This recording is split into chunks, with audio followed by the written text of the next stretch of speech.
welcome back to Her Rules Radio. I'm your hostess, your life coach, your health coach, your success mentor, Alexandra Jameson. Thanks for being here. And if you're brand new, welcome. It's 2019. Ooh, I am so glad last year's over. Learned a lot.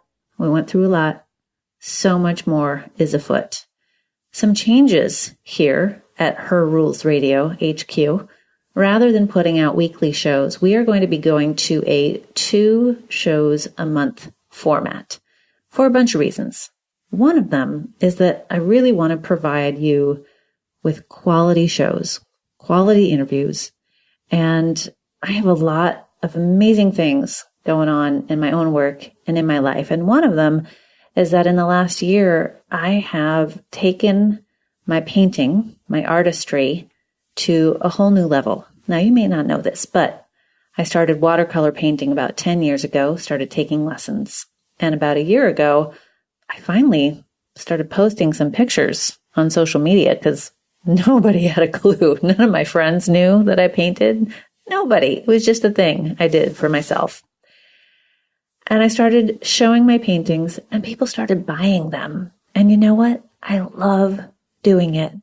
It is such joy and pleasure for me. It's healing for me. I love taking commissions now. People are hiring me to paint for them.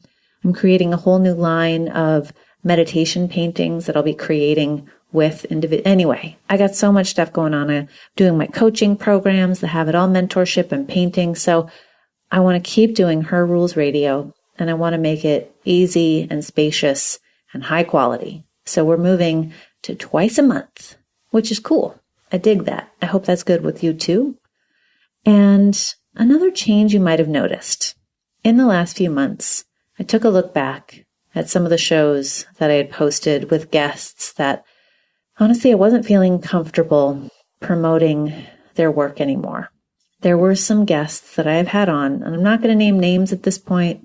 Maybe I'll talk about it, but there were some people that I've gotten to know since the interview, or new information was revealed about the person and their way of doing business in the world, etc., their behavior in the world, and I was no longer comfortable promoting their work. So there are a few less shows in my archives on iTunes than there were before, just in case you're wondering. So that is my effort to be aligned with my values. And today's show is also an effort to be aligned with my values. I'm really honored to have had an opportunity to interview Marsha Jones from the Afiya Center. This is a center in Texas, and their work is really centered around, as they say, the experience of Black women, and they really are designing their services to strategically address harmful reproductive health and abortion policies. And you know on this show that I've talked a lot about reproductive justice, as well as sexual health, and maternal mortality is a huge, huge issue in the United States. Now, I know we have listeners from all over the world. Hi, Canada. Hi, Ireland. How's it going? Well, a recent study found that after 2010, the reported maternal mortality rate for Texas doubled within a 2-year period to levels not seen in other U.S. states. And in the state of Texas, Black women bear the greatest risk of maternal death. And this is because Black women continue to be ignored in policy conversations. It's outrageous.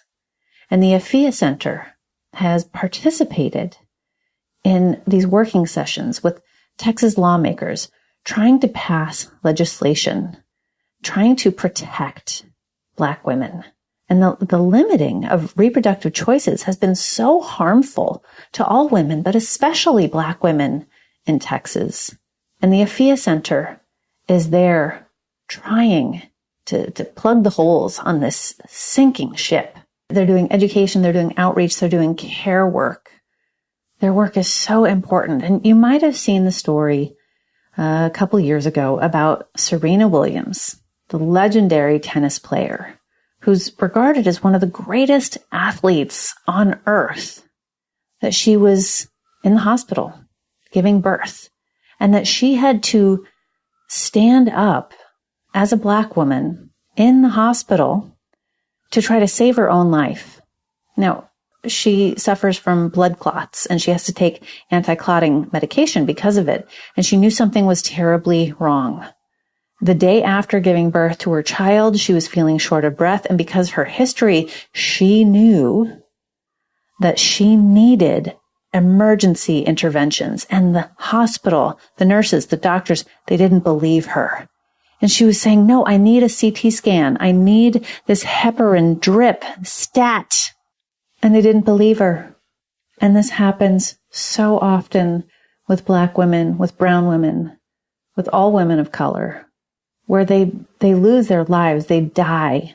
I mean, is it medical murder? Because they're being ignored. Their pain is not taken seriously. Their own knowledge of their bodies is not taken seriously. They are not believed. Serena Williams was lucky. She finally got somebody to listen to her, and she's okay. But all over this country, and more so in Texas, Black women are dying giving birth. They're dying during pregnancy and post-pregnancy. And here today is an interview with Marsha Jones.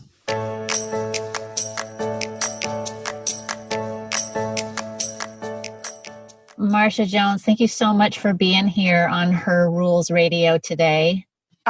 Thank you for having me. I'm excited to be here, especially this has been a long time coming. I know. We come hell or high water. We are going to make this interview happen. So your organization, the Afiya Center, really focuses on reproductive justice and access for women in Texas. Tell me about how the birth of this organization came to be and the work that you're currently doing. So it's funny. The birth of this organization came to be because of the impact of HIV and how that was impacting Black women. Because, of course, HIV wasn't new to me. It's just that I just had never really thought about it as it related to Black women, just women, period. And so there was a lot of stuff that happened prior to the Afiya Center. But in 2008, 2007, something like that, I was sitting down talking with the co-founder of the organization, Mukam Tagari. And it seemed like, as it related to HIV and Black women, it really talked about these women's behavior in a shameful way, in a negative way, in a way that made women hide and live in isolation. And so I was looking for a way to have this conversation in a way that those things, it would be totally opposite. And so it needed to be discussed using a social justice and a human rights framework. And I didn't quite see that in the HIV community. And then Mukam Tagari introduced me to this idea, this concept, this framework called reproductive justice. I had never heard of it. And I said, perfect.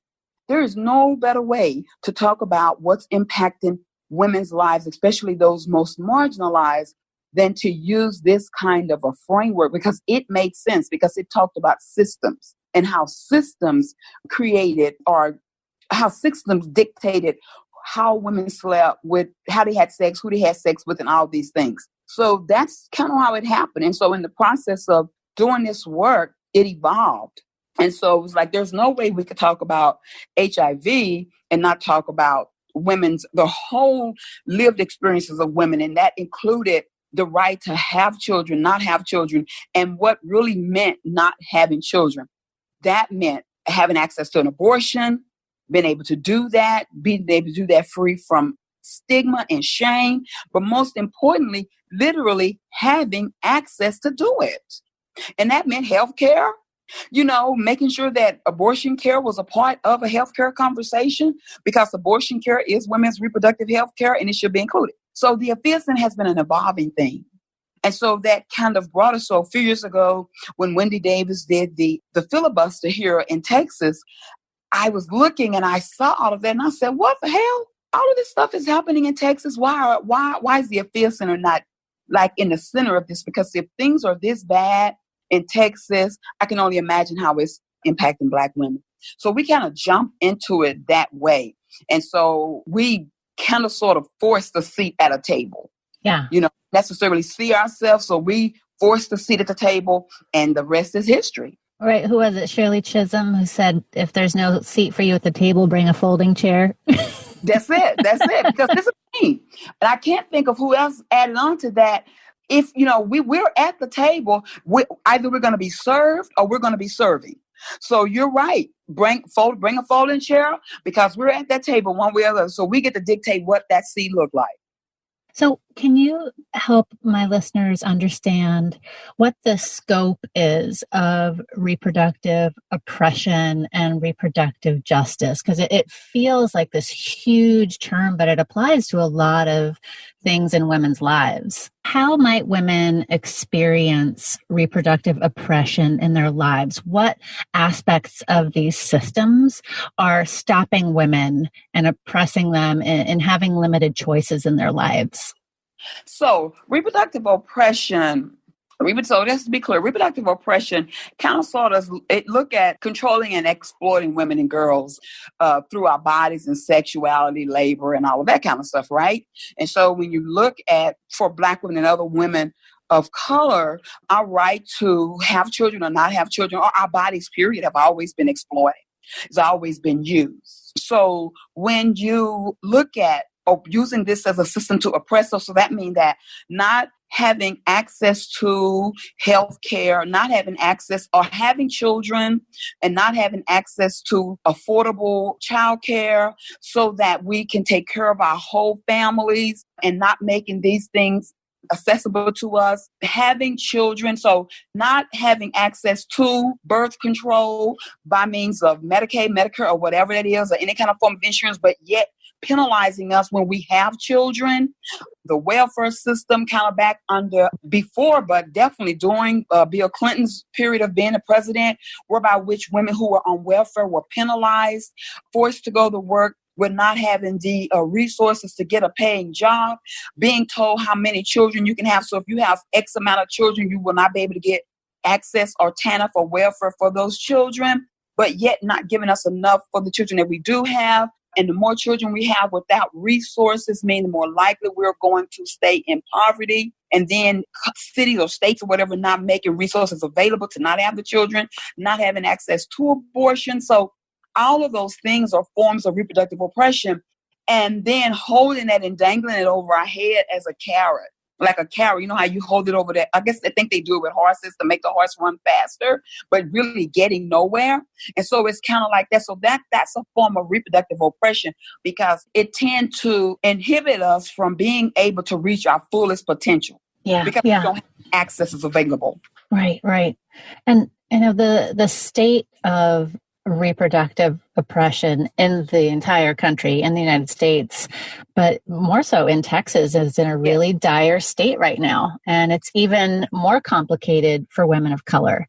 And I was watching one of the videos you posted. You spoke about how Black women are stigmatized when we have children, and we're further shamed and stigmatized when we seek abortions. So how is your organization helping women on the ground to change that around?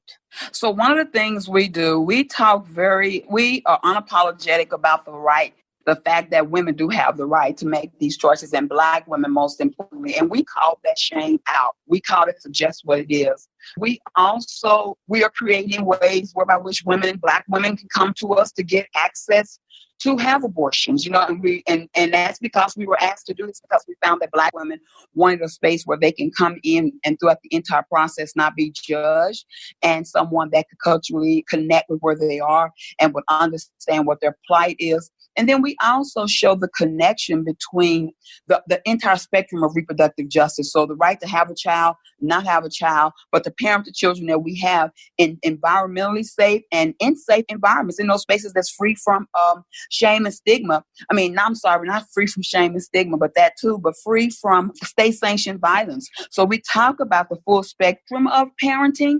So you don't want us to have abortions, but yet you want us to have children that we not even sure will live because they'll be killed. So we call it what it is. We call the state out on it. You cannot have it two ways. You cannot say have children and then be okay with killing my children or killing me, or you cannot say have children but then force those children to go to schools where they are not getting access to the same kinds of education that's going to make sure that they leave and be able to get jobs in order to afford a life, so that we can stop historical forms of poverty, so that we can stop long-term poverty, which leads into generational poverty and all of that.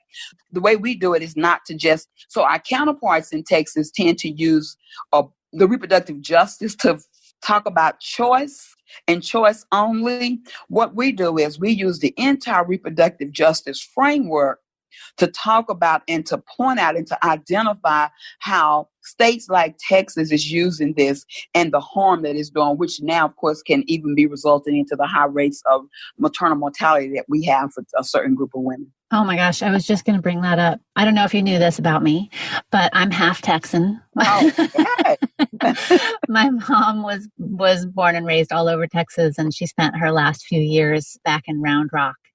And I just know, like, this was always such a part of my upbringing.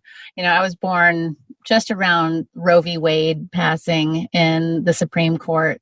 And my mom was such a fierce women's advocate. And I just can't imagine what she would say as I'm about to read this statistic. But a recent study found that after 2010, the reported mortality rate for Texas doubled within a couple of years to levels not seen in other states.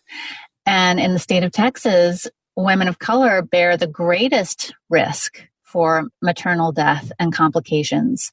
And I think a lot of my listeners really want to know and need to know, what are those contributing factors? Like, what's going on in Texas specifically that's causing these rates to rise? So here's the thing, just before I even answer that, it's not necessarily women of color in Texas. It's just literally Black women, because other women of color are faring out better than Black women are.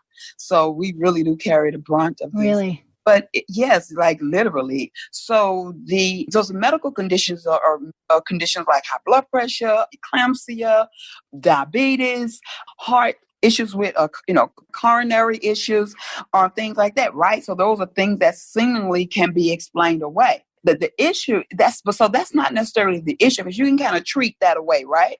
If we catch that quick enough or early enough.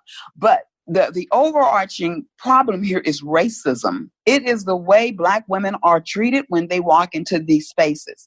So for many conditions, we can kind of talk about not having access to care, being poor, and all of this, but maternal mortality is different. Maternal mortality is an equal opportunity situation here. So you have women from each ends of the spectrum, Black women who have a full range of access, which includes a healthy community, good care team, really, really well-educated women, all of these things, but yet they're still dying. And so it can be contributed to provider biases, how Black women are treated when they walk into these spaces. So it don't really matter if all of the other stuff is in place, if you're going to treat me a certain way because I'm Black. So that means I'm going to wait longer. I'm going to be in labor longer.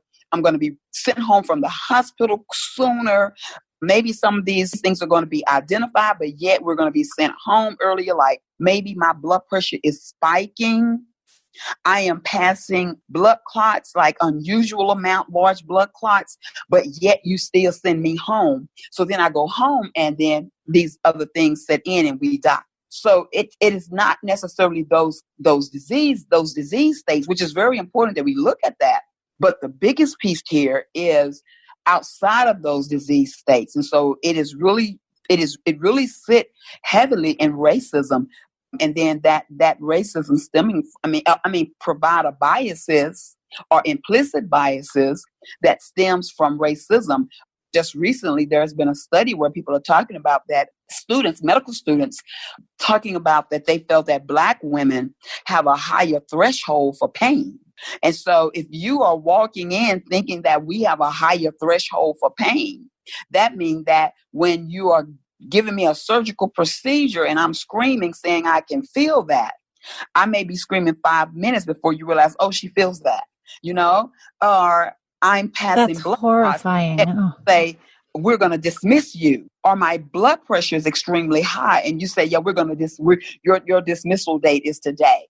And so those are the kind of things that we have to talk about. Yes, the conditions, that disease state or whatever is on the death certificate is very, very, very important. But what's the biggest thing there is what drive that. So yes, she have high blood pressure, but how are you treating her when she walked into this hospital? And how do you take this into consideration when you discharge her from this hospital? And would you discharge a white woman who had these same issues presented the way you discharge this Black woman? So that's the way we have that conversation, not just the disease state. Yeah, man, that is mind-blowing. Totally shocking. We had Dr. Willie Parker on the show last year, and he shared his story about his connection with his faith, his Christianity, and how, his story as an abortion provider really connected back to his faith. And you wrote on the Afiya Center website that for Black women, our connection to faith families has been everything, but in so many ways, those faith families have failed us. And you talk about the complicated relationship there, but making space for communities of faith to show up for reproductive justice. So how are those spaces being created? What are you seeing that's bringing people together? I think being able to use a reproductive justice framework to have the conversation is going to be the thing that's going to turn the tide. It's going to turn the tide in communities of faith. We had an amazing summit. I think we were one of the times we were trying to make this conversation happen. For whatever reason, I thought I could do that while that summit was going on. I don't know. But that... Because we do everything. We try to do everything at once all the time. I share that faith component with Dr. Parker because my faith relationship means everything to me. And so I use that as a tool or a vehicle to get in. And so I think having conversations with communities of faith that allow them to understand where they have failed women, and not so much in a way where we are accusing or tearing down. Like I was sitting in a church meeting, a women's meeting on Saturday, and we were talking about the level of sexual assault that takes place in the communities of faith. And so some of the women were just like really going at it like this, that. And I said, no, see, this is the thing.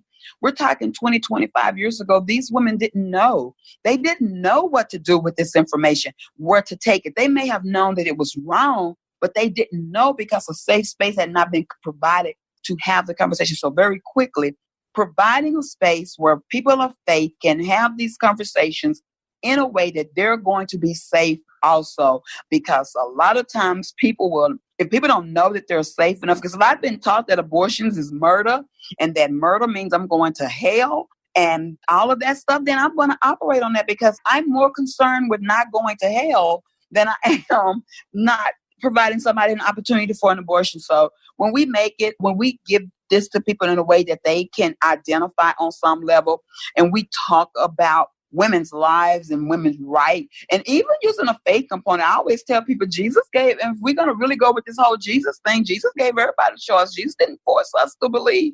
It is all about choice. And so if we're going to operate like Jesus, let's operate like Jesus. Let's give people a choice. And so I think it's all in how you have the conversations, which is why I think we had such an amazing summit, because we allow for people, faith, non-faith, people who fail the communities of faith, people whose communities of faith who've said, okay, we failed, but let's get this thing right. They were all in a safe space together to have these conversations. That's so amazing. Yeah. So this Texas Black Women's Reproductive Justice Summit and the hashtag TX Black Women Rise Up, that campaign was created in direct response to the state of Black women's reproductive health in Texas. And I have to say, people have got to go follow the Instagram feed for the Afiya Center. It's so inspiring. Such great information is shared there, and you're constantly updating what's going on in your community. But I wanted to take the conversation a little bit broader, because the work you're doing is, it's getting to certain people and we're getting your message out there, spreading it. But I'm curious, what's your opinion, or does the Afiya Center have a stance about sexual health and sex education in Texas or in the country? Like, how can we do better? Because it feels like we are so behind on good sex ed in this country. So do we have a stance? Yes, we have a stance. Our tagline is transforming women and women's relationship with their sexual reproductive health. So I don't know if we can have more of a stance than that. That says it all. I thought you were going to ask me, who do I support for the next governor of Texas? I was like, I can't do that as the Afiya Center, but I can tell you. Oh, no, that's too hard. That's the easy one. But yes, we think that that's very important. So because I think our relationship with our reproductive health means everything. And so if I don't understand, so like I've gone into spaces where I was doing HIV education. And so I had young women and sometimes women who were not so young who were really, really excited about using a female condom, but they had no working knowledge of their reproductive functions or what they even look like on the inside. And so when I'm telling them how to put on a female condom, they have no idea how that works because just the whole idea of it, and so having to have a one-on-one. So I know there was one place we went, we decided we were not going to talk about female condoms or anything else. We had a one-on-one on your reproductive system, what parts, your body, what your fallopian tubes look like, how that process works, how you get pregnant, when you can get pregnant, just like all of that, because it became very, very, very important. And then when people have a working knowledge of that, they do gain a certain level of power, because now when a young woman knows when she can literally get pregnant, she don't have to be so concerned about who's the baby's daddy, because by process of elimination, it's within this time frame. So that gives her a level of power, and it also removes shame. And we don't have to have the Maury Povich conversations like you are or you're not the baby's daddy, and remove that shame from it, right? And also understanding that if I have this information, I can determine if I get pregnant, if I don't get pregnant, because I know this, because I may not want to use condoms. I may not want to use any form of birth control. I might want to use a natural method or a method like that. I know I can do that because I know my body. I can use this. I can use forms of birth control or whatever that may be some kind of a prophylactic.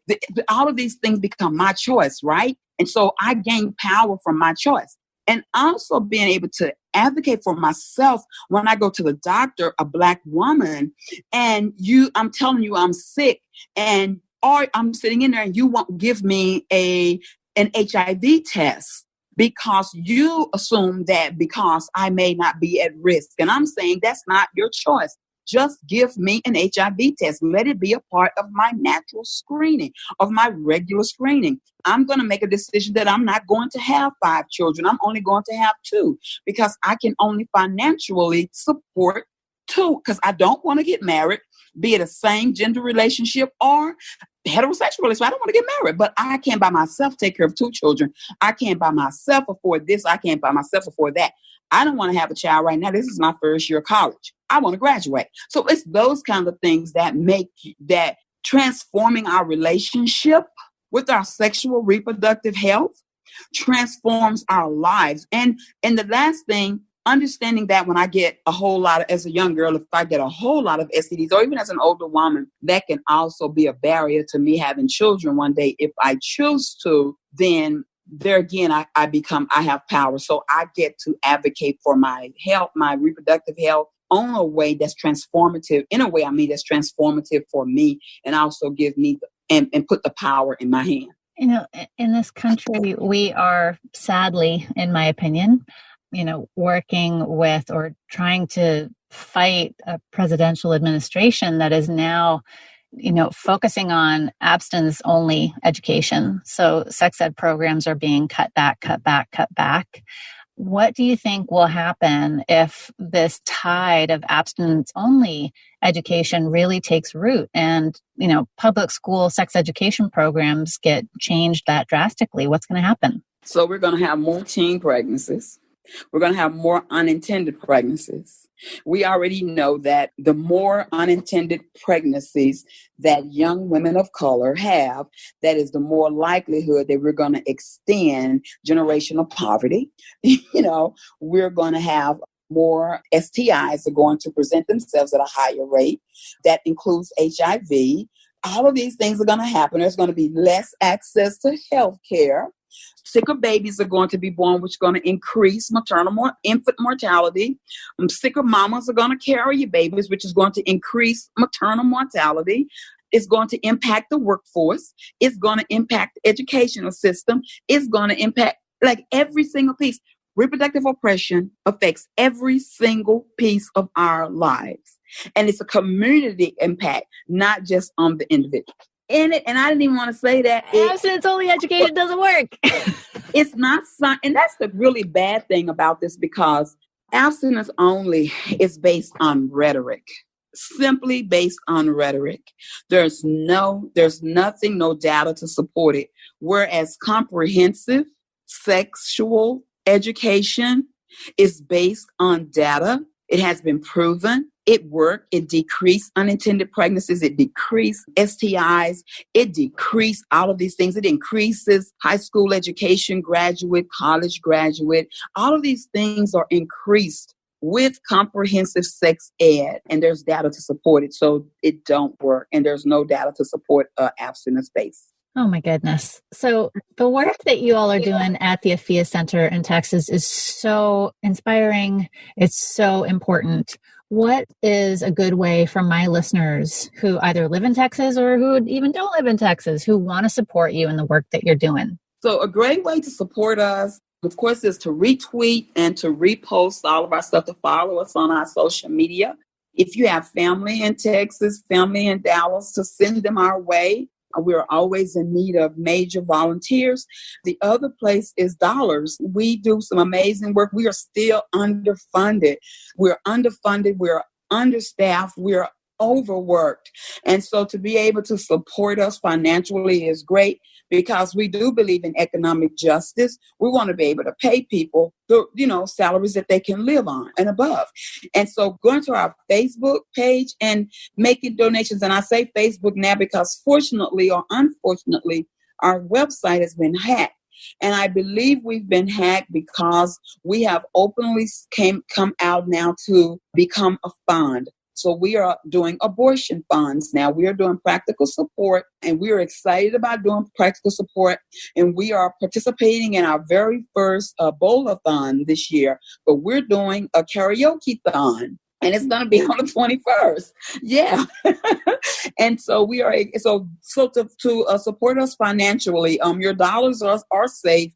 If you go to our Facebook page and donate via Facebook, your dollars are safe. But yeah, or send it to us in the mail. But I made the dollars or the monies piece last because our work is so important. Letting people know the work is important, coming to support our work, but also to financially support us, because that's where we have a great need. Because in order for us to do this work and to really see the impact of what we do need financing to do it. Beautiful. Well, I will put all those links in the show notes on Her Rules Radio when this show goes live.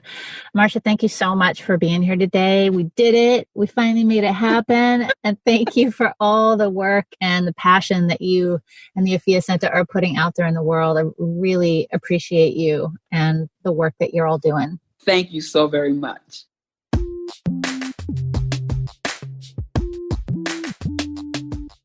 Thank you for listening to this week's episode of Her Rules Radio. This is a really important topic, and I hope that you were moved by this interview with Marsha Jones, the director at the Afiya Center. I hope that you were moved and that you will consider donating to this incredible organization and the work that they're doing. You can go to theafiyacenter.org.